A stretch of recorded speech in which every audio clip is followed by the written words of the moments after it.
بسم اللہ الرحمن الرحیم قال اللہ تبارک و تعالی فی الکلام المجید محمد رسول اللہ صدق اللہ مولانا العظیم یا رب بالمصطفیٰ بلغ مقاصدنا واغفر لنا ما مضى يا واسع الكرم مریدی لا تخف اللہ ربی عطانی رفعتا نلت المنال الصلاة والسلام علیک یا سیدی یا رسول اللہ وعلا آلک و اصحابک یا سیدی یا حبیب اللہ الصلاة والسلام علیک یا نبی اللہ وعلا آلک و اصحابک یا نور اللہ الصلاة والسلام علیک یا صاحب التاج والمعراج الصلاة والسلام علیک یا صاحب الحوض والکوثر الصلاة والسلام علیک یا صاحب الشفاعہ الصلاة والسلام علیک یا جد الحسن والحسین الصلاة والسلام علیک یا محمد رسول اللہ۔ حاضرین من، خلاق عالم پروردگار عالم کے کروڑہا شکر فضل اور اس کے احسان سے 1500 سالہ جشن ولادت مصطفیٰ صلی اللہ علیہ وسلم کی اس پر نور پر کیف اور پرسرور محفل پاک میں حاضری کا شرف ہے۔ رب تعالی اس محفل پاک کو دوام نصیب فرمائے، درجہ قبولیت نصیب فرمائے۔ اس مسجد کی انتظامیہ، خطیب صاحب، امام صاحب اور خدام تمام کو اللہ جزائے جزیل عطا فرمائے۔ آج کے اس اجتماع کا مطلوب و مقصود حضور کی ولادت ہے۔ اللہ تبارک و تعالی نے عالم ازل کے اندر اپنے علم لطیف میں، علم قدیم میں جب ذات مصطفیٰ علیہ السلام کو تخلیق فرمانا چاہا تو شان احدیت سے، جو اس کی ذات ہے، اس کی شان ہے، اللہ کے عالم نے، رب تعالی نے شان احدیت سے اپنے علم قدیم میں تخلیق احمدیت تخلیق فرمائی۔ شان احدیت میں جب عدم تھا تو عدم سے جو اس کائنات کی مخلوقات میں جو سب سے پہلی مخلوق ہے، جب یہ عالم نہیں تھا، یہ جہاں نہیں تھا، مخلوق موجود نہیں تھی، یہ تمام تر مخلوقات اللہ کے علم قدیم میں موجود تھی۔ اللہ کے علم قدیم سے جب وجود شروع ہوا، اس عدم سے وجود شروع ہوا، تو سب سے پہلے جس وجود پاک کو تخلیق کیا جا رہا ہے اور وہ شان احدیت سے شان احمدیت ہے۔ جو پہلا وجود ہے وہ ذات مصطفیٰ ہے۔ اللہ کے علم قدیم میں بھی جو سب سے اول وجود آتا ہے وہ بھی ذات مصطفیٰ ہے، وہ بھی حضور کی صورت ہے، حضور کی ذات ہے۔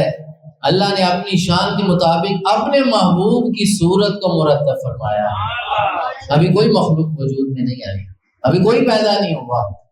جب اللہ نے اپنی شان اپنے نور سے پھر اپنے محبوب کے نور کو پیدا کیا۔ حضرت جابر عرض کرتے ہیں، یا رسول اللہ، اللہ نے سب سے پہلے کس شے کو پیدا کیا؟ تو حضور نے ارشاد فرمایا، اول ما خلق اللہ نوری، اللہ نے سب سے پہلے میرے نور کو پیدا کیا اور میرے نور سے پوری کائنات کو پیدا کیا۔ ہر وہ شے جس پہ مخلوق کا اطلاق ہوتا ہے، اس کو آسان سمجھیے، ما سوا اللہ، اللہ کے سوا جتنی مخلوقات ہیں وہ ساری حضور کے نور سے پیدا کی گئی۔ اللہ نے اپنے محبوب کے نور کو سمیٹا تو ذات مصطفیٰ بنائی، اور حضور کے نور کو بکھیر دیا تو یہ کل عالم بنا دیے۔ 18,000 عالم اللہ نے پیدا کیے حضور کے نور سے، اور سرکار کو اپنے نور سے پیدا کیا، اپنے نور مبارک سے پیدا کیا۔ حضور کے نور کی تابانیاں اس پورے کائنات میں ظاہر کرتی۔ اللہ کی ذات وحدہ لا شریک ہے۔ جب اللہ نے اپنے محبوب علیہ السلام کے نور پاک کو تخلیق فرمایا تو لا تعداد سال تک وہ نور اللہ کے قرب میں رہا۔ یوں سمجھیے صرف سمجھانے کے لیے، صرف اشارہ بتانے لگا ہوں۔ اللہ تبارک و تعالیٰ نے عالم ازل کے اندر جب نور مصطفیٰ کی تخلیق فرمائی، بے شمار برس تک وہ نور اللہ کی نگاہ کرم میں رہا، اللہ کی نگاہ لطف میں رہا، اللہ کی نگاہ فضل میں رہا، اللہ کی نگاہ محبت میں رہا۔ اللہ کے کرم اور فضل میں وہ نور اللہ کی نگاہوں کے جب سامنے رہا، پھر اللہ نے جب اپنی مرضی کے مطابق چاہا، پھر اس نور سے باقی مخلوقات کو تخلیق فرمایا۔ اب اس نور کی اور اللہ کے درمیان جو کمیونیکیشن ہے، جو ربط ہے، جو رابطہ ہے، اور اللہ اور اس نور کے درمیان جو گفتگو ہے، وہ کیا ہے؟ وہ بھی تو کوئی گفتگو ہوگی۔ رب تعالیٰ اپنی شان کے مطابق اس نور کو محبت سے دیکھ رہا ہے۔ اب نگاہ محبت نور مصطفیٰ پہ پڑ رہی ہے، تو نور مصطفیٰ کی کیفیات کیا ہیں؟ حضور کے نور کی کیا کیفیات ہوں گی؟ اور یہ کچھ مشاہداتی گفتگو ہوتی ہے جو صوفیاء نے اپنے اپنے انداز میں اس کو بیان کیا ہے۔ میں آپ کے سامنے بڑے آسان انداز میں پیش کر رہا ہوں کہ جب رب تعالیٰ اس نور کو اپنی محبت کی نگاہ سے دیکھ رہا ہے، اس نور کے اندر کیفیات کیا پیدا ہو رہی ہے؟ اللہ کے انوار و تجلیات کا مرکز ذات مصطفیٰ ہے، نور مصطفیٰ ہے۔ اب حضور کی ذات کیا ہے؟ جب پہلی نگاہ پڑی اس نور مصطفیٰ علیہ السلام پر، تو سرکار کے نور نے اللہ کی نگاہ محبت کو قبول کیا، وصول کیا اور اللہ کی حمد بیان کی، اللہ کی حمد بیان کی۔ وہ حمد کے سیغے کیا ہے؟ یا رب جانتا ہے یا رب کا رسول جانتا ہے۔ رب اور مصطفیٰ کے درمیان راز ہے، وہ راز کی گفتگو ہوتی رہی۔ اب تو مخلوق تو ہے ہی کوئی نہیں، ابھی تو کوئی مخلوق موجود نہیں ہے، صرف اللہ کی ذات والا موجود ہے اور حضور کا نور موجود ہے، دوسری کوئی مخلوق موجود نہیں ہے۔ اب کتنے برس ہیں؟ وہ نورانی برس ہے۔ اس دنیا کا 50,000 سال ہو تو ادھر کا ایک دن بنتا ہے۔ یہ دنیا 50,000 سال سفر کرے تو نورانی ایک دن بنتا ہے۔ تو میرے آقا کئی ہزار لاکھوں کروڑوں نورانی سال اللہ کے قرب خاص میں رہے۔ یہ سرکار کی شان ہے، یہ سرکار کی شان ہے، اور اللہ نے اپنے محبوب کو عطا فرما رکھی ہے۔ اب انداز کیا ہے؟ سرکار اللہ کی حمد بیان کر رہے ہیں، اللہ کی حمد بیان کر رہے ہیں۔ اللہ کی ذات احد ہے، قل هو اللہ احد، اللہ کی ذات احد ہے۔ اب اس احد کے لیے حمد ہونا بھی تو ضروری ہے نا، اس احد کے لیے حمد کا ہونا چاہا، اور اللہ نے اپنی حمد کے لیے جس ذات کا انتخاب کیا ہے وہ ذات محمد ہے، حضور کی ذات ہے۔ سرکار علیہ السلام نے جب اس احد نے نور مصطفیٰ علیہ السلام کو تخلیق فرمایا تو سرکار نے اللہ کی حمد بیان کی۔ جب اللہ کی حمد بیان کی تو اس حمد کی وجہ سے حضور کا نام احمد رکھا گیا۔ جب ذات خدا کی حمد بیان کی جا رہی ہے تو نام احمد رکھا گیا۔ جب احمد رکھا گیا تو وقت بیتتا گیا، اب مخلوقات تیار ہونے لگی، تخلیق ہونے لگی۔ اللہ نے فرشتوں کو پیدا کیا، جنت کو پیدا کیا، جنت کی نعمتوں کو پیدا کیا، مخلوقات پیدا ہونے لگی، زمین پیدا ہونے لگی، زمینی مخلوقات، افلاکی مخلوقات۔ اب کئی ہزار عالم اللہ تبارک و تعالیٰ نے اس نور سے پیدا کر دیے۔ اب اللہ کی بارگاہ میں حضور اللہ کی حمد بیان کر رہے ہیں، اللہ کی حمد بیان کر رہے ہیں۔ یہ بڑا ایک لطیف موضوع ہے، توجہ نہیں ادھر ادھر ہونی چاہیے، مگر نہ موضوع آپ لوگ ہٹ جائیں گے اس موضوع سے۔ ایک بڑا خاص میلاد شریف کی برکت سے ایک بڑا لطیف موضوع آپ کے سامنے رکھ رہا ہوں۔ اب فرشتے بھی حمد کر رہے ہیں، حضور بھی حمد کر رہے ہیں، لیکن کسی فرشتے کا نام احمد نہیں رکھا گیا، کسی فرشتے کا نام احمد نہیں ہے، نہ فرشتوں کا نام احمد ہے، نہ فرشتوں کی جماعت کا نام، یا یوں سمجھ لیجیے اس امت کا ایک لقب امت محمدیہ بھی ہے، امت حمادون بھی ہے، کہ بہت زیادہ حمد کرنے والی امت حضور کے وسیلے سے، حضور کے توسل سے۔ لیکن فرشتوں کا یہ لقب نہیں رہا۔ حامدون فرشتے نہ ہوئے، اگرچہ وہ حامدون ہیں، اللہ کی حمد و ثنا بیان کر رہے ہیں، لیکن جو حمد حضور نے بیان کی ہے وہ کسی فرشتے نے بیان نہیں کی، وہ کسی کے مقدر میں نہیں آئی۔ جناب جبریل امین نے اللہ کی بڑی حمد بیان کی. میکائیل علیہ السلام، اسرافیل علیہ السلام، عزرائیل علیہ السلام، ان ہستیوں نے بڑی اللہ کی حمد بیان کی ہے. اللہ کی کثیر ملائکہ ہیں جو آسمان دنیا میں رہتے ہیں، تو وہ ان کا نام احمد نہیں ہوا. فرمایا ان کی عمر تھوڑی ہے، ان کی عمر تھوڑی ہے. انہوں نے تو ایک حجاب میں رہ کے اللہ کی حمد بیان کرتے ہیں، حضور بلا حجاب اللہ کے سامنے اللہ کی حمد بیان کرتے ہیں. اس لیے آسمانوں میں حضور کا نام احمد ہے، زمین میں نام محمد ہے. آسمان والوں میں احمد ہے. اب فرشتے بھی ہیں حضور اللہ کے بارگاہ میں سجدہ ریز ہیں، رکوع کی حالت میں ہیں، قیام کی حالت میں، ہر وقت ہمہ وقت وہ حمد میں ہیں. وہ ایک لمحے کے لیے غافل نہیں ہیں. لیکن حضور کی جو حمد ہے، جب سرکار کو وہ فرشتے حمد کرتے دیکھتے تھے تو وہ خود حیرت زدہ ہو جاتے. یا اللہ، جب سے ہم تخلیق میں آئے ہیں، جب سے ہماری عمر ہے، ہم ہر لمحہ لمحہ تیری حمد بیان کر رہے ہیں، لیکن جو حمد میں کیف سرور جو سرکار کی حمد میں ہے، فرشتوں کی حمد میں نہیں ہے. وہ سوز نہیں ہے فرشتوں کے پاس جو اللہ نے اپنے محبوب کو دیا ہے. وہ عشق خدا نہیں ہے وہ لیول کا فرشتوں کے بعد جو اللہ نے اپنے محبوب کو دیا ہے.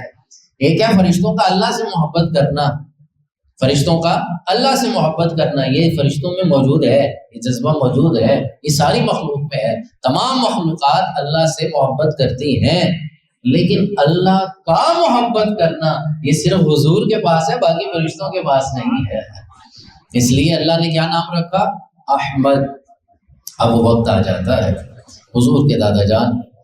مختصر کرتا ہوں اس موضوع بڑا طویل ہے. ویسے فرشتے جب سے پیدا ہوئے ایک حالت میں حمد بیان کر رہے ہیں، لیکن حضور کے حمد اپنے اپنے انداز میں ہے. کبھی اللہ کے قرب خاص میں حمد ہے، کبھی پیشانی آدم میں حمد ہے، کبھی آدم سے لے کے شیش تک حمد ہے، کبھی آدم سے لے کے موسیٰ تک حمد ہے، کبھی موسیٰ سے لے کے جناب عیسیٰ تک حمد ہے. یہ تسلسل کے ساتھ ابراہیم علیہ السلام تک حمد ہے، ابراہیم علیہ السلام سے اسماعیل علیہ السلام، اسماعیل علیہ السلام سے لے کے توسل کے ساتھ، تواتر کے ساتھ، بلا تعطل پھر حضرت عبداللہ تک حمد ہے. پھر جب اس دنیا میں آتے ہیں تو پھر سرکار آپ خود اس دنیا میں اللہ کی حمد بیان کر رہے ہیں. یہ حمد کا سلسلہ ہے. وَتَقَلَّبُكَ فِي السَّاجِدِينَ. رب تعالیٰ فرما رہا ہے حبیب ہم پشت در پشت آپ کو دیکھ رہے ہیں سجدہ کرنے والوں کی پشتوں میں، کہ آپ ہر لمحہ اللہ کی حمد بیان کر رہے ہیں. ابھی حمد کا سلسلہ بڑا آگے تک چلنا ہے.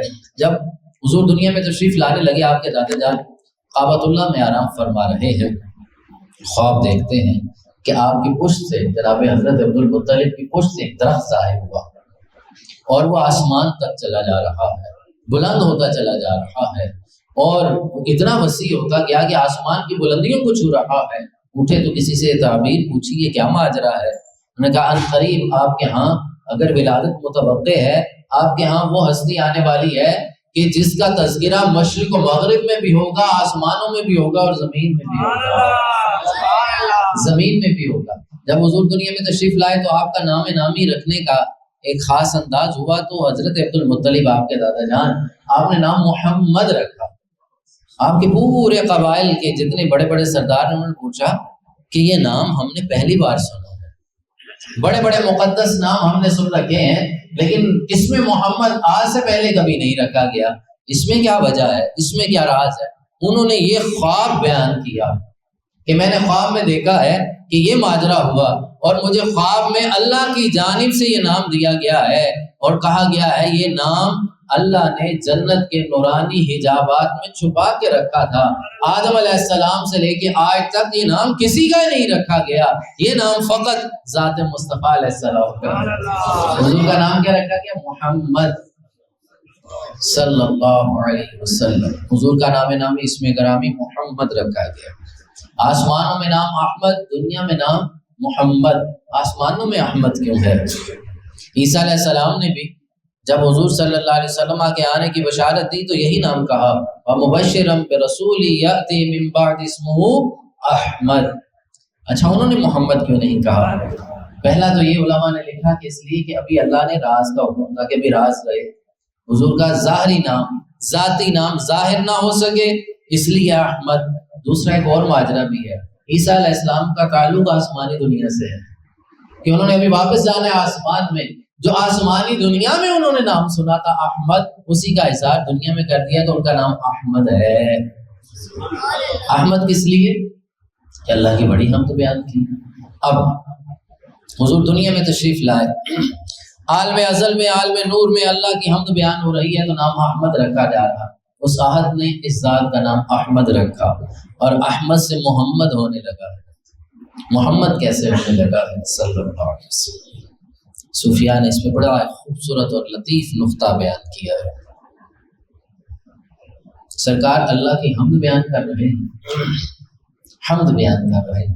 عالم نور کے اندر بھی حمد بیان کی، عالم اسلام میں بھی بیان کی، عالم ارحام میں بھی بیان کی، دنیا میں آ کے بھی بیان کی جا رہی ہے، اور قیامت تک یہ حمد کا سلسلہ جاری ہے، ایسے جاری ہے۔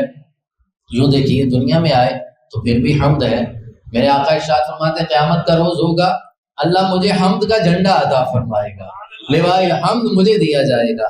پھر آپ فرماتے ہیں کہ تمام مخلوقات، یہ جو آدم علیہ السلام سے لے کے تمام امتیں اور میری امت تمام نبیوں سے ہوتی میرے پاس آئے گی نا، جب میں ساری امتوں کو جمع کر کے اللہ کے حضور حاضر ہوں گا، اللہ کی بارگاہ میں سجدہ کروں گا اور اس سجدے میں ایسی حمد کروں گا آج تک ایسی حمد نہ پہلے کسی نے بیان کی ہوگی نہ بعد میں، اور ایسی حمد میں نے بھی نہیں پہلے بیان کی۔ اللہ مجھے وہ حمد اسی وقت عطا کرے گا، میں اللہ کی حمد بیان کروں گا، اس حمد کی برکت سے اللہ مجھے فرمائے گا حبیب جسے چاہتے اسی کی بخشش۔ اب حضور کی حمد کا سلسلہ ایسے ہے قیامت تک جاری رہنا۔ حضور فرماتے ہیں میں ایسی حمد بیان کروں گا کہ ایسی حمد آج تک ایسی حمد بیان نہیں کی گئی ہوگی۔ اب ہوگا کیا؟ وہ حمد ایسی ہوگی، وہ خاص حمد ہے۔ سرکار نے اظہار نہیں فرمایا، یہ راز ہے، اللہ اس کے رسول کے مابین راز ہے۔ یہ نہ سمجھیے کہ سرکار کو پتہ نہیں، پتہ ہے لیکن بتایا نہیں ہے، یہ راز ہے نا۔ اب جب وہ حمد بیان ہوگی تو پھر اللہ تبارک و تعالیٰ اس حمد کے تسلسل سے جو روز ازل سے ہم چلتی چلتی میدان حشر تک آ رہی ہے، پھر اللہ اپنے محبوب کو مقام محمود عطا فرمائے۔ یہ مقام محمود کیا ہے کہ اللہ تعالیٰ اپنے عرش پہ اپنے محبوب کو ساتھ بٹھائے گا، یہ ایک تعبیر ہے، مقام محمود مل جائے گا۔ اب اس کے اندر ایک اور پہلو ہے، یہ بھی محبت ہے۔ حضور تو حمد بیان کر رہے ہیں، رب تعالیٰ جواباً کیا دے رہا ہے؟ ایک راز جہاں سے میں نے گفتگو شروع کی کہ اللہ نے اپنے محبوب کے نور کو سامنے رکھا تو سرکار نے حمد شروع کی، تو اللہ نے بھی تو کچھ کہا ہوگا، کچھ فرمایا ہوگا۔ محبوب اور محب کے درمیان کوئی گفتگو تو ہوئی ہے، مخلوق تو ابھی پیدا ہی نہیں ہوئی، مخلوق کی تو گفتگو ہو بھی نہیں سکتی۔ رب کے سامنے اللہ ہے، اللہ کے سامنے اللہ کے محبوب ہیں، وہ محبت کی بات ہے اور محبت کی گفتگو ہے، اور محبت کی گفتگو جدا ہوا کرتی ہے، وہ کیا ہے؟ وہ بھی ایک راز ہے۔ قرآن نے کہا، قرآن مجید میں اشارہ موجود ہے۔ حضور اللہ کی حمد بیان کر رہے ہیں تو حضور حامد بھی ہیں، حضور احمد بھی ہیں، حضور محمد بھی ہیں، حضور محمود بھی ہیں صلی اللہ علیہ وسلم۔ اب سرکار تو حمد بیان کر رہے ہیں، رب تعالیٰ اپنی شان کے مطابق کیا فرما رہا ہے؟ رب نے خود فرما دیا ان اللہ وملائکتہ یصلون علی النبی۔ حضور حمد بیان کر رہے ہیں، رب اپنی شان کے مطابق حضور پہ درود پڑھ رہا ہے۔ حضور حمد بیان کر رہے ہیں اللہ کی، اور اللہ کیا فرما رہا ہے؟ اللہ حضور پہ درود پڑھ رہا ہے۔ اب قرآن میں اور آگے چلتے ہیں، مزید قرآن سے استفسار کرتے ہیں، قرآن ہمیں اس کا بھی جواب دے گا۔ رب تعالیٰ نے قرآن میں وعدہ کیا ہے عام بندوں سے، یہ تو عام بندوں سے وعدہ ہے، تو حضور کی شان تو اعلیٰ ہے۔ رب فرما رہا ہے فاذکرونی اذکرکم، تم میرا ذکر کرو میں تمہارا ذکر کروں گا۔ حضور اللہ کا ذکر کر رہے ہیں، اور پھر رب اپنے محبوب کا کیسے ذکر فرما رہا ہے؟ اب اللہ کا ذکر، حضور کا ذکر کرنا، پہلا تو درود ہے، اور حضور کی ذات پہ رحمت کاملہ نازل کرنا ہے۔ اب اللہ کی شان دیکھیں، اللہ نے قرآن میں فرمایا هل جزاء الاحسان الا الاحسان، احسان کا بدلہ احسان ہے، یہ بندوں کے لیے ہے۔ رب تو کسی کا احسان رکھتا ہی نہیں ہے، رب تو کسی کا بدلہ رکھتا ہی نہیں ہے۔ اب آپ دیکھیے کیا معاملہ ہے، کیا ماجرا ہے، رب کسی کا بدلہ نہیں رکھتا تو پھر کیا ہے؟ اللہ نے اپنے نام کے ساتھ حضور کے نام کو ساتھ رکھا ہے، ہائے ہائے ہائے، کلمے میں بھی ساتھ رکھا، اذان میں بھی ساتھ رکھا، نماز میں بھی ذکر ساتھ ہے، خطبے میں بھی ذکر ساتھ ہے، حتیٰ کہ ہر مقام پہ حضور کے نام کو اللہ نے بلند کیا، اور دوسرا وعدہ پھر کر دیا وَرَفَعْنَا لَكَ ذِكْرَكَ، اے حبیب آپ کی خاطر آپ کے ذکر کو ہم بلند کریں گے، اس لیے کہ آپ نے اللہ کا ذکر بہت کیا ہے۔ اب رب آپ کا ذکر بلند کرے گا کیسے کہ جب کوئی مخلوق نہیں تھی پھر بھی ذکر مصطفیٰ اللہ اپنی شان کے مطابق کر رہا تھا، مخلوق کے ذریعے بھی حضور کا ذکر کیا جا رہا ہے، کروایا جا رہا ہے۔ جب یہ مخلوق کل من علیہا فان سے ہمکنار ہو چکی ہوگی، تب بھی اللہ اپنی شان کے مطابق حضور کا تذکرہ فرمائے گا، حضور کا ذکر ہوگا۔ جب کوئی مخلوق نہیں تھی پھر بھی ذکر مصطفیٰ تھا، مخلوق موجود آ گئے، عدم سے وجود میں آئی، پھر بھی ذکر مصطفیٰ ہوتا ہے اور ہوتا رہے گا، اور قیامت کے بعد بھی اللہ تبارک و تعالیٰ اپنی شان کے مطابق وَرَفَعْنَا لَكَ ذِكْرَكَ کے توسل سے اللہ تبارک و تعالیٰ اس کے مصداق میں اللہ اپنی شان، جیسے میرے رب کی شان ہے بے مثال رب تعالیٰ اپنے محبوب کا تذکرہ پاک فرمائے گا، اس لیے نام محمد رکھا کہ حبیب آپ کی شان وہ ہے جس کی اتنی تعریف کی جائے گی، اتنی تعریف کی جائے گی، بے حد بے مثال اور لا تعداد لا محدود آپ کا ذکر بھی ہوگا، آپ کی تعریف بھی ہوگی۔ حضور کا نام احمد اور محمد رکھا ہے، یہ حضور کی ولادت کے دن ہے، نام رکھنے کا ایک بڑا سلسلہ ہوتا ہے۔ آپ کے دادا جان نے نام محمد رکھا اور رکھوایا اللہ تبارک و تعالیٰ نے خود ہے۔ اب اس نام کی برکتیں کیا ہے؟ اسلام کی برکتیں کیا ہے؟ اگر جو رب کو نہ ماننے والا اسلام کو نہ ماننے والا، شریعت سے دور رہنے والا ایک بار یہ نام لے لیتا ہے، اللہ اسے ایمان عطا فرماتا ہے، اسے ایمان عطا کر دیتا۔ لا الہ الا اللہ محمد رسول اللہ۔ آدم علیہ السلام کی تخلیق ہوئی تو آدم علیہ السلام نے نگاہ کھولی، اللہ کے عرش کو دیکھا، سامنے لکھا ہوا تھا لا الہ الا اللہ محمد رسول اللہ۔ دنیا میں تشریف لائے 300 سال تک روتے رہے، اللہ کے حضور دعائیں کرتے رہے اور دعا کی یا اللہ اپنی جناب سے مجھے معاف فرما دے۔ جب اللہ نے یہ کلمات القاء فرمائے نا تو جناب آدم علیہ السلام نے خیال آیا کہ جب پیدا کیا تھا تو اللہ کے نام کے ساتھ ایک نام تھا۔ آدم علیہ السلام نے اسی نام کا وسیلہ اللہ کے حضور دعا کی، یا اللہ جو تیرے نام کے ساتھ اس میں محمد ہے، اس میں محمد کے صدقے مجھے معاف کر دے، تو صدا آتی ہے اے آدم اگر جنت میں اس نام کا وسیلہ دیتا تو میں جنت میں ہم معاف کرتے۔ اب سرکار کی شان دیکھیں، اس نام کی برکت۔ شیخ اکبر محی الدین ابن العربی رحمۃ اللہ تعالی علیہ آپ فرماتے ہیں جب یہ پڑھے نا لا الہ الا اللہ محمد رسول اللہ، جب ادھر پہنچے تو چند لمحوں کے لیے حضور کے چہرہ انور کا تصور کرنا چاہیے۔ جب پڑھے نا تو خالی نہیں پڑھنا، ہمیں ادھر رکنا ہے، بظاہر تو غنہ کرنا ہے، ہمیں اپنی سانس بھی روک لینی، اپنا فکر و خیال بھی روک لینا ہے، اپنا تصور بھی روک لینا ہے، اپنا عشق و محبت بھی روک لینا ہے، اپنی تمام اندر کی ساری کائنات کو جمع کر کے حضور کے قدموں میں چلے جانا ہے اور چہرہ بدوحا کا تصور کرنا ہے۔ اس مشق کو، اس پریکٹس کو نہ پکا کرتے جانا ہے، یہ پریکٹس کرتے رہیں۔ فرماتے ہیں ایک وقت آئے گا آپ پڑھتے رہیں گے لا الہ الا اللہ محمد رسول اللہ، چند سیکنڈ کے لیے توقف کریں گے، پھر وہ لمحہ آئے گا کہ سرکار کرم فرمائیں گے، حجابات اڑ جائیں گے اور حضور کا چہرہ سامنے آ جائے گا۔ حضور کا چہرہ جب سامنے آئے گا تو سمجھے بندہ مومن کی وہ معراج ہے، ہماری منزل حضور کی ذات ہے، تمام منزلوں سے اعلیٰ منزل حضور کی بارگاہ میں پہنچ جانا ہے، سرکار کی بارگاہ میں حاضر ہو جانا ہے۔ شیخ محقق فرماتے ہیں جب نماز پڑھتے ہوئے یہ پڑھے نا السلام علیکہ ایھا النبی ورحمۃ اللہ وبرکاتہ، ادھر بھی رک جائیں، چند لمحوں کے لیے رکیں اور تصور کریں ہمارا سلام حضور کی بارگاہ میں پہنچ رہا ہے اور حضور کی بارگاہ سے سلام کا جواب بھی آ رہا ہے۔ حضور کے عاشق موجود ہیں، ہر دور میں موجود رہتے ہیں جن پہ یہ کرم نوازیاں رہتی ہیں۔ شیخ ابو العباس مرسی رحمۃ اللہ علیہ فرماتے ہیں میں ایک لمحے کے لیے بھی حضور کے دیدار سے غافل نہیں ہوتا، سرکار ہر لمحے ہم پہ کرم، یہ سرکار کی خاص کرم نواز بندوں پہ کرم نوازی ہیں، حضور کے غلاموں پہ ایسی کرم نوازی ہیں۔ میلاد شریف کا مقصد بھی یہ ہے کہ حضور کی بارگاہ میں حاضری لگ جائے، حضور کی بارگاہ میں بندہ حاضر ہو جائے۔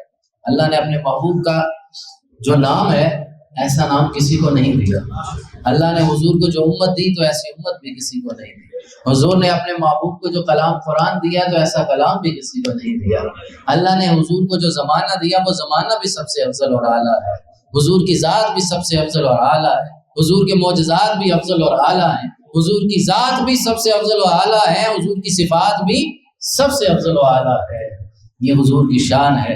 اور میلاد کے جو مقدسات ہیں، ہم سب جتنے اس وقت موجود ہیں، ہم سب بھی، اور یہ ہم پہ لازم ہے۔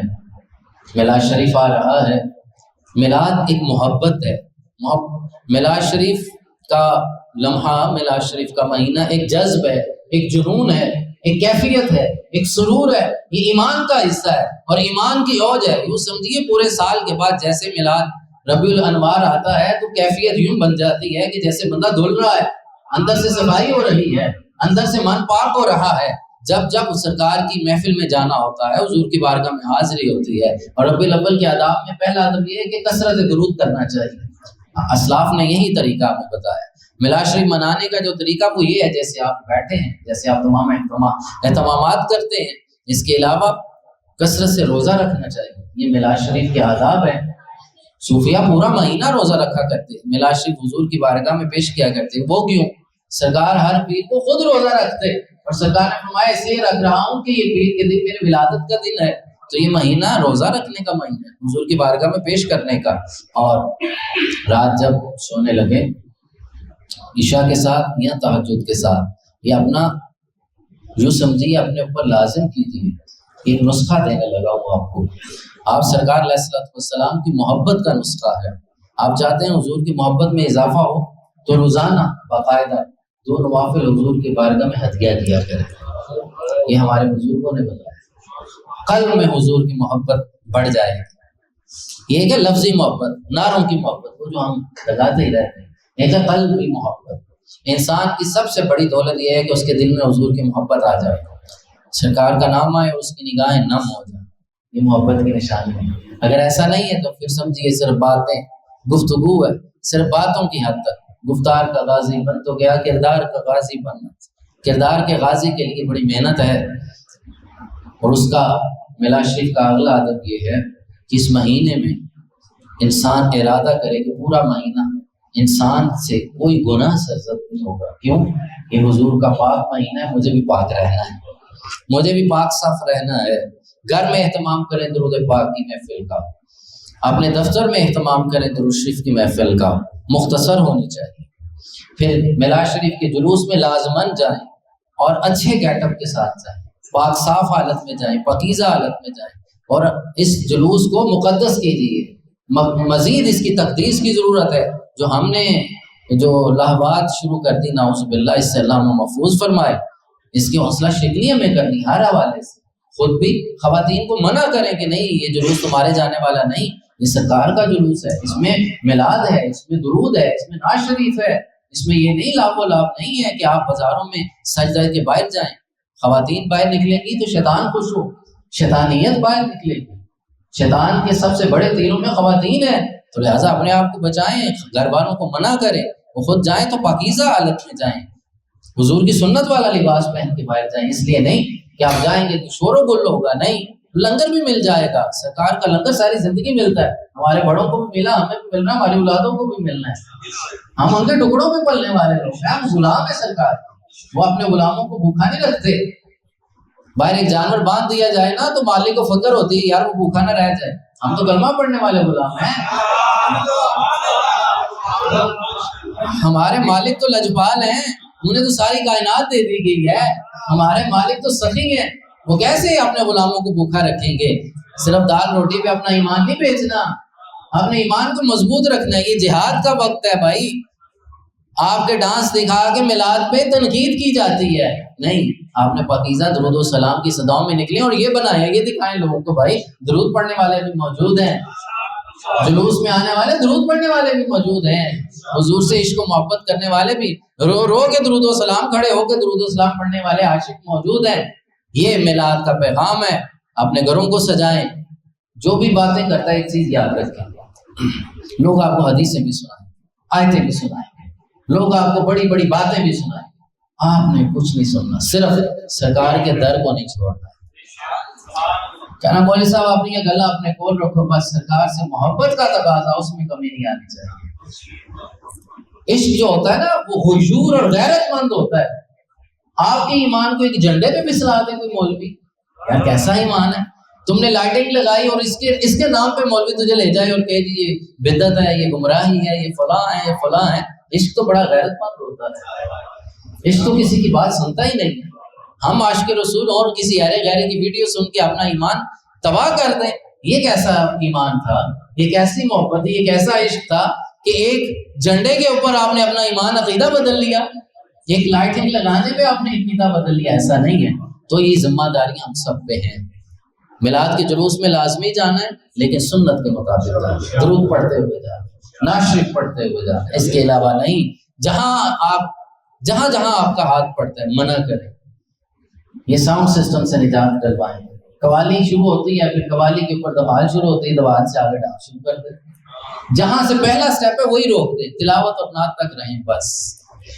قوالی کے استحباب کے ہم خود ماننے والے سننے والے ہیں، یہ نہ سمجھیے کہ قوالی پہ کوئی فتویٰ لگا رہا ہوں، اس کے آداب کے ساتھ ہم سننا جائز بھی سمجھتے ہیں، لیکن یہ دن قوالی کا نہیں ہے، یہ دن تلاوت اور نعت اور درود پاک کا ہے۔ ہر چیز دل پہ اچھی لگتی ہے نا، آپ تلاوت تک رہیں۔ تلاوت کا مطلب کیا؟ تلاوت ہوگی، اس کی برکت ہوگی، خاموشی ہو جائے گی، شیطان دور ہو جائے گا۔ نعت شریف پڑھیں گے، آنسو بہ جائیں گے تو عشق محبت پیدا ہو جائے گی۔ یہ ساری چیزیں ضروری ہیں۔ لنگر بھی تقسیم کرنا ہے، سارا سال وہ بیمار، وہ مجبور، وہ جہیز، وہ شادیاں سارا سال ہو سکتی ہیں، اس مہینے میں صرف میلاد ہے اور میلاد ہی ہے۔ لنگر شریف ضروری ہے، یہ نہ ہو لنگر کے پیسے ادھر دیتے سارا سال دیں گے، لیکن آج کے دن ہم نے صرف لنگر ہی بنانا ہے اور بانٹنا ہے۔ یہ بھی سرکار کی سنت ہے، پورے قرآن میں بار بار کھانا کھلانے کا حکم ہے۔ تم کون سی دلیل ہمیں دیتے ہو کہ لنگر نہ بانٹیں، یہ کر لیں فلاں کر لیں فلاں؟ لنگر، یہ کھانا بھی لنگر ہے، پرچم بھی لنگر ہے، لائٹنگ بھی لنگر ہے، اور یہ جو سنا رہا ہوں یہ بھی روحانی لنگر ہے۔ ساری چیزیں ضروری ہیں بھائی، وقت کے ساتھ ساتھ ہر چیز ضروری ہوتی ہے۔ اللہ تبارک و تعالیٰ آپ کا ہم ناصر و بہت زیادہ ہو گیا۔